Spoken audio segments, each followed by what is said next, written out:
अब आज पता नहीं क्यों मेरी बहन बहुत रो रही थी। फिर इसे पूछने पर पता चला कि hi my name is Shivansh और तुम तो मुझे जानते ही होगे, और अगर नहीं जानते होगे तो अब जान जाओगे। अब आज मेरे दिन की शुरुआत फिर से चाय और ब्रेड के साथ होती है। फिर मैं नाश्ता करने के बाद तैयार होता ही हूँ कि इतनी देर में मेरे को किसी की रोने की आवाज आती है, और जब मैं अंदर आके देखता हूँ तो वो इंसान जो हर किसी को रुलाता है वो आज खुद रो रहा है। ये चीज देखकर मेरे को बहुत खुशी सॉरी मतलब दुख हुआ। फिलहाल फिर इससे पूछने पर पता चलता है कि इसके नाखून में चोट लग गई है और इसलिए अपने मगरमच्छ के मेरा मतलब आंसू निकाल रही है। फिलहाल फिर इसके चुप होने के बाद हम सभी लोग तैयार हो जाते हैं और उसके बाद एक कैब बुक कर लेते हैं, क्योंकि आज हम लोगों को अपनी ताई जी के जाना था और वो हमें क्यों जाना है वो तुम्हें आगे पता चली जाएगा। फिलहाल फिर थोड़ी देर बाद हमारी कैब भी आ जाती है और हम लोग इस कैब में सवार होकर निकल पड़ते हैं अपनी ताई जी के घर की तरफ, जो कि गौर सिटी 2 की तरफ पड़ता है। अब पता है जहाँ हमें जाना है ना, वहाँ जाने में हम लोगों को 20 मिनट लगते हैं, बट यहाँ पे ट्रैफिक इतना ज्यादा रहता है कि वो 20 मिनट 40 मिनट में बदल गए। फिलहाल फिर 40 मिनट बाद हम लोग ताई जी वाली सोसाइटी में आ जाते हैं और फिर अंदर आने के बाद लिफ्ट से होते हुए हम लोग आ जाते हैं ताई जी के फ्लैट पर। फिर अंदर आने के बाद हम लोग उस नन्ही परी से मिलते हैं जिससे मिलने के लिए हम सभी लोग आए थे। तो हाँ, ये हमारे इंस्पेक्टर साहब वाले भैया और हमारी भाभी की बेटी है, जो कि अभी कुछ ही दिन पहले मतलब 9 अप्रैल को इस दुनिया में आई है, और ये हमारी फैमिली की नेक्स्ट जनरेशन की पहली बच्ची है।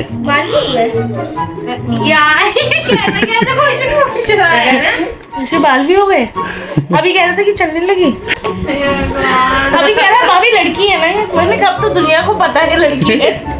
फिलहाल इस नन्ही परी को देखने के बाद और बाकी सभी लोगों से मिलने के बाद मैं बालकनी में आ जाता हूँ, क्योंकि मुझे यहाँ का व्यू कुछ ज्यादा ही मस्त लगता है। हाँ, वो बात अलग है कि गर्मी के रैप्टे पड़ रहे हैं, बट इतना तो सह लेंगे। फिलहाल फिर यहाँ काफी देर समय व्यतीत करने के बाद हम सभी लोग और साथ पे एक बंदे को और लेकर, जो कि कोई और नहीं लव है, कैब बुक कर वापस निकल पड़ते हैं बुआ के घर की तरफ। और तुम यकीन मानो हम लोग अभी आधे रास्ते में ही आए थे, इतनी देर में हमारे पास भैया की कॉल आती है और वो हमें वापस बुलाने के लिए बोलते हैं। अब घर तो लगभग आ ही चुके थे और अब वापस भी नहीं जा सकते, तो इसलिए पहले हम लोग घर आ जाते हैं और फिर यहाँ खाना पीना खाने के बाद हम लोग एक और कैब बुक करते हैं और दोबारा निकल पड़ते हैं ताई जी के घर की तरफ। और फिर लगभग आधे घंटे बाद हम लोग ताई जी के घर भी आ जाते हैं और लिफ्ट के रास्ते में ही हम लोगों को हमारी सक्को दीदी, हमारी ताई जी, हमारे जीजा जी और हमारे इंस्पेक्टर साहब वाले भैया, ये चारों लिफ्ट पर ही मिल जाते हैं। फिर इन लोगों के साथ हम लोग ऊपर आ जाते हैं और ऊपर आने के बाद हमें हमारे मूनचांद भैया और हमारी भाभी मिल जाती है। फिर थोड़ी देर बाद हमारी बुआ भी यहाँ पर आ जाती है। अब आज इस नन्ही परी की छठी होती है, इसलिए आज के दिन जो बुआ होंगी वो इसके काजल लगाएंगी, और इस नन्ही परी की बुआ कोई और नहीं, हमारी सक्को दीदी, हमारी 2 दांत वाली बहन और हमारी नक्सड़ी बहन है। फिर ये लोग इसके काजल लगाने लगते हैं।